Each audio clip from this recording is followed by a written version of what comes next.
Boa noite, queridos alunos e alunas do nono período da EJA. Tudo bem com vocês? Hoje nós vamos abordar a globalização e divisão internacional do trabalho, a DIT. Então, eu vou explicar para vocês o texto, tá? Façam a leitura minuciosa. Fala sobre dispersão industrial e divisão internacional do trabalho. A dispersão industrial ocorreu a partir de meados do século XX, em meio à terceira revolução industrial, também chamada de Revolução Técnico-Científico-Informacional. Esse fenômeno foi responsável pela robotização da produção, da melhoria dos meios de comunicação, informatização da sociedade e dos meios de transportes. Todas essas mudanças facilitaram para que as indústrias transnacionais, que nós vimos na aula passada a questão das transnacionais, né? As grandes empresas, as grandes indústrias que têm a sua sede em seu país de origem e elas se expandem, né? Para quem se lembra, elas vão se expandindo, elas instalam as suas filiais em países subdesenvolvidos. Então, transnacionais tem sua indústria, sua empresa no país desenvolvido e ela instala suas filiais nos países subdesenvolvidos, certo? Então, essas mudanças facilitaram com que essas transnacionais se dispersassem pelo mundo, sobretudo para países de industrialização tardia, né? São os países que foram industrializados bem depois. Brasil, México, China, Tailândia, entre outros. Essas transnacionais buscavam a exploração de uma força de trabalho mais barata, mão de obra barata, matéria-prima mais barata, impostos reduzidos, tá bom?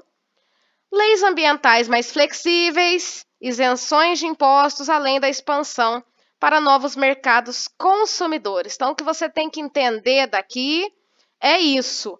Houve a terceira revolução industrial, que veio bem depois, que primeiro houve a primeira, depois a segunda. Bem depois veio a terceira, uma revolução que traz mais esse sentido de robotização, de tecnologias mais avançadas, né? O que facilitou a expansão das transnacionais.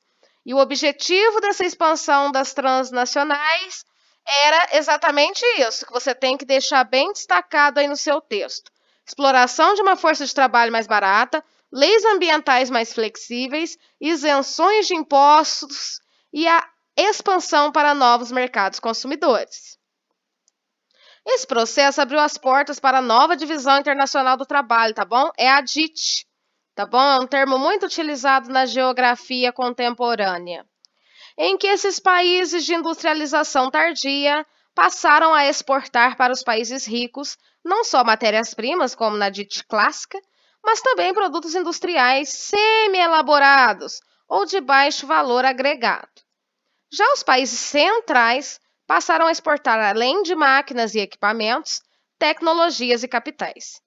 Dessa forma, segundo Coutinho e Beloso, são autores que escreveram em 1983, um grupo relevante de economias nacionais transformou-se em campo de absorção de investimentos produtivos, contribuindo para que o capital se reproduza a uma taxa de lucro mais elevada e num ritmo mais intenso. Então, essa era a nova divisão internacional do trabalho, que veio para ser adaptada à situação atual das transnacionais que se expandem, a mão de obra mais barata, a matéria-prima mais barata, né?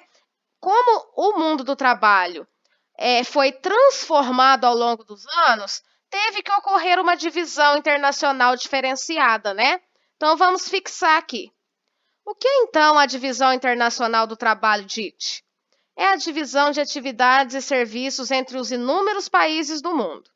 Ao longo do tempo, diferentes combinações das atividades produtivas entre os países implicaram em diversas formas de divisão internacional do trabalho.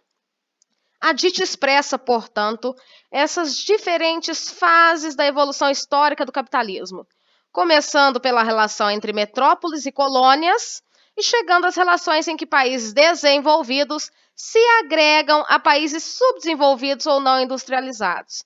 O que você tira disso é que os países desenvolvidos mais ricos necessitam dos subdesenvolvidos.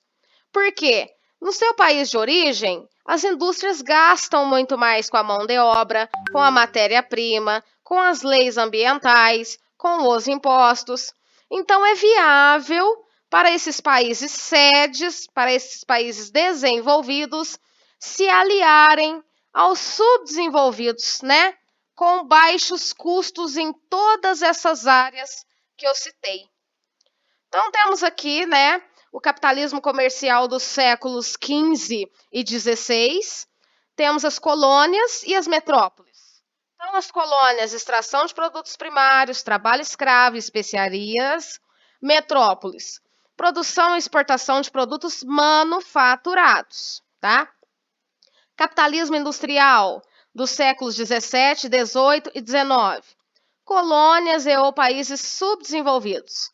Fornecimento de matéria-primas e produtos primários, agrícolas e minerais. E metrópoles e ou países desenvolvidos, transformação da matéria-prima em produtos industrializados. Capitalismo financeiro do século XX em diante. Países subdesenvolvidos, produtos industrializados e matérias-primas. E países desenvolvidos, produtos industrializados, altas tecnologias e investimentos. Então, aqui bem esquematizado e bem resumido, né? Essa questão da evolução em relação à Revolução Industrial, a implantação das transnacionais e a nova divisão internacional do trabalho. Aí aqui nós temos as nossas tarefas. Observe o mapa e responda. Temos aqui um mapa.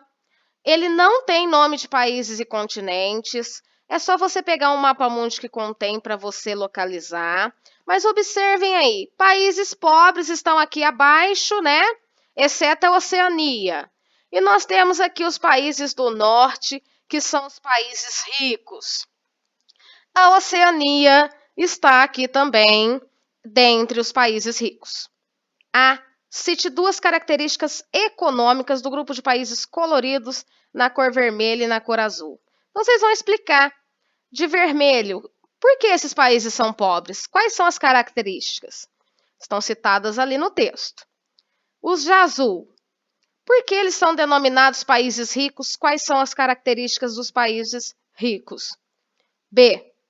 Liste 5 países que compõem o grupo dos ricos e 5 países que compõem o grupo dos pobres. Professora, eu não sei. Vai lá no mapa mundi normal, que possui o nome dos países que você vai encontrar, tá?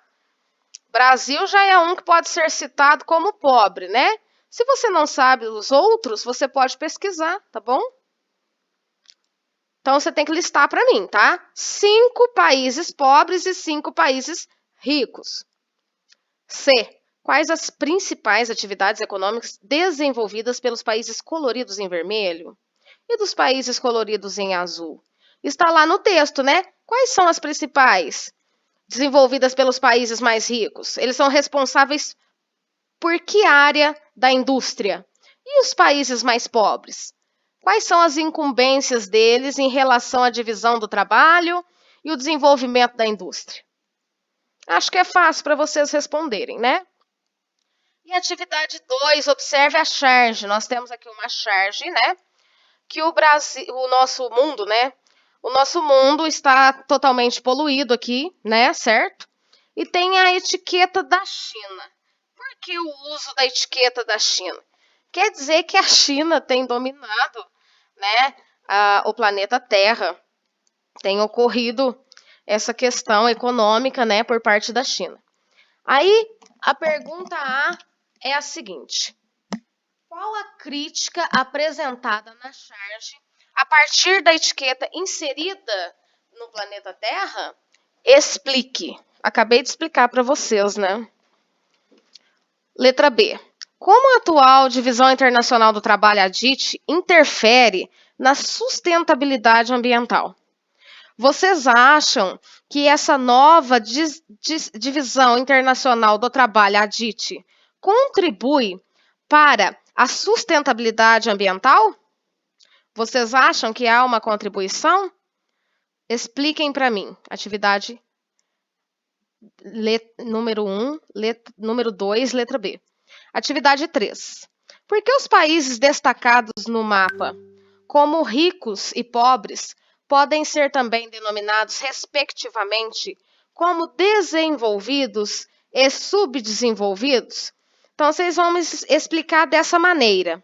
Por que eles são denominados? Você pode fazer essa comparação, colocar os dois nomes. Os países desenvolvidos são ricos e os subdesenvolvidos são pobres. Qual é essa relação?